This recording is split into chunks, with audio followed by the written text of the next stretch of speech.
take some positions on that, Dr. Trojan, if the budget does not pass. Yes. The committee has already taken a position on the staffing reductions, but I'd like to go through the program reductions, which were presented on that original staffing reduction page. So you have two handouts that relate to this. One says FY08 available funds reduction and has a list of teachers. You've already voted on that, but you haven't endorsed the bottom part. So I'd like to elaborate on that one by one. On that first page, though, didn't we take an additional vote to include more position reductions in order to still add teachers to the middle school? I believe we agreed that if we did not get the override, we would cut, I believe, another 3.5 positions, so you could still add those 2 6th grade teachers, a kindergarten at the batch, I think, and a special ed at the middle school. You did endorse that, right? But the page here is what was presented as part of the budget. Right, but we did endorse if we do not get the override, there's potential to cut another 3.5 positions. And that correct? will come out of that. That's going to lead into some of the program okay. issues. Yeah. All right. So there's a second page that says program reductions. I'm going to take them one at a time. In the budget, in the non-override capacity budget, or so-called balanced budget, there is a $50,000 reduction in department heads. That's a 50% cut in support for department heads. Right now we have department heads who are responsible for anywhere from 6 to 8 teachers. Not all curriculum areas have department heads, but major areas, math, science, English, social studies at the high school, business at the high school, and then the math, science, social studies, and English and reading at the middle school. And then you have art, physical education, music, and technology, K to 12. But for guidance, for example, you have 3 guidance counselors, you have psychologists in each of the schools, you have guidance counselors at the middle school. There are no department heads. There's no department head for special education other than the overall director. So what will happen with the failure of the override is that somehow we have to restructure with a 50% change in department heads. I'm not sure what the plan will be. This will require negotiations. These positions are covered by the contract. And so when you're eliminating them, you can't go back to the department heads and say, well, now you're going to cover math and science at both levels without some level of negotiation. So I've said to the department heads at this point, which are annual appointments, that we will not be appointing department heads if the override fails, and that when we come back in the fall, the committee will need to enter into negotiations from an impact bargaining standpoint to determine what is that structure, and then determine what would be the benefits or any additional stipends that combined positions, if there are combined positions, would need to take place. So I don't have a plan to decide which one of the department heads we would eliminate, and I can't go back in and say, well, we're going to combine 2 or 3 departments, and you're still going to do it under the old conditions. But if we don't have department heads, then those individuals pick up more teaching time, so you have to have some schedule in place.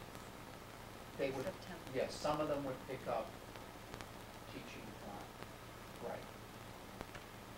So that should help, particularly at the high school. The department heads are. It may help a little bit. Each one is a point 2, right.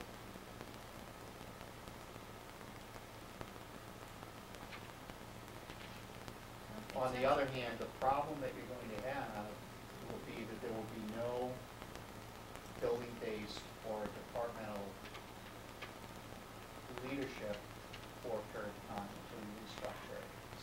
kinds of things that you're seeing here. I'll give you one example.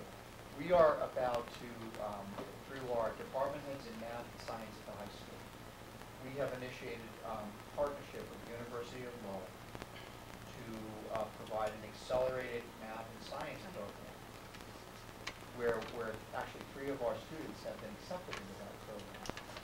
The requirement for us is that the department heads are working with the University of Lowell to help design those programs and to set it up. So that without that, someone has to, I don't know how we're going to achieve that. So oftentimes people say, well, you don't need department heads, you can just do without them. But when you start to replicate those kinds of programs again and again and again, without the department head leadership, you're taking away from the overall flow. Even with the department heads, we've had issues, just with the transition from middle school to high school, making sure that language and math courses align and kids have a clear course. And without the department heads, where does the burden fall to Pam Bowden on that? Or, where does it fall when issues come up? If there's not a department head to kind of grab it? It would be, again, if you had principal or the curriculum. Pam.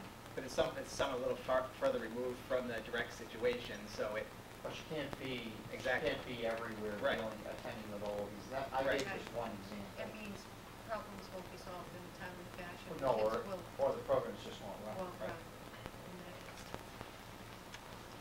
So, the other issue from the high school is that if the department heads are eliminated, that will become an immediate report to NEAS. The high school principal, there's a change, needs to report to the New England Association any substantial change, and this would be one. Substantial, yeah. So I don't know whether you want to take these one at a time, or you want to take them as a total group, but I understand tonight, you may not want to take an appropriate vote, you may want to take, I'd like to get a some consensus. I questions think, about yeah. it, maybe say you're, one way or the other, or you want to come back with more information, but it would clearly be my hope, I need to start doing some planning on where we're going to go on this. So if there's ambivalence or don't do that, do something else, I really need to know that. But at this point, the budget is based on cutting out 50% of the stipend of department heads, and then what's unsaid will be the collective bargaining that has to go on to restructure. Whatever the committee's pleasure is, I'd like David to go through all of them and then us to go back, because I'd like to hear all of them first and then go back through each one and, see the whole menu. The second one is the mentor program. Again, this is part of Department of Ed's requirement to establish a mentor program for anyone that's new. And again, despite the fact that there will be reductions, I do expect to hire new staff. Because people are leaving, there are requirements, we will fill positions that need to be filled. But again, the problem here is that without a mentor program, you have no funds to support that. So either that becomes, again, another issue for the curriculum director to handle exclusively, but it's not a mentor program when you do that. You are paying a relatively small stipend for someone to be supportive in that first and second year of employment. So this would be off the table. The third one is, we've been talking about this, and at this point I don't see a way around it, because this is the weekly early release days at the middle and elementary school. In the approved reduction, we are cutting out, at the elementary level, 1 out of every 3 music, art, and physical education teacher. And so to staff the program means that you can't staff the program in the same way. And so right now we are teaching music twice a week, physical education twice a week, and art once a week at the elementary level. So in working with the elementary principals on an abbreviated staffing level, it appears that we probably will not be able to cover the special subject teachers generally twice in a week's time. So we use the special subject teachers to meet the contracted requirement of a half-hour planning time. So when you also couple this with the fact that we will reduce 1 out of the 3 library paraprofessionals at the elementary level, and 1 out of the 3 computer lab paraprofessionals, these are not teachers, these are paraprofessional positions. So they do not count as part of the instructional time. We will be closing the elementary libraries twice each week in each school, and closing the computer labs twice each week in each school. Which might be 2 days? 2 days. 2 2 days days a week. a week.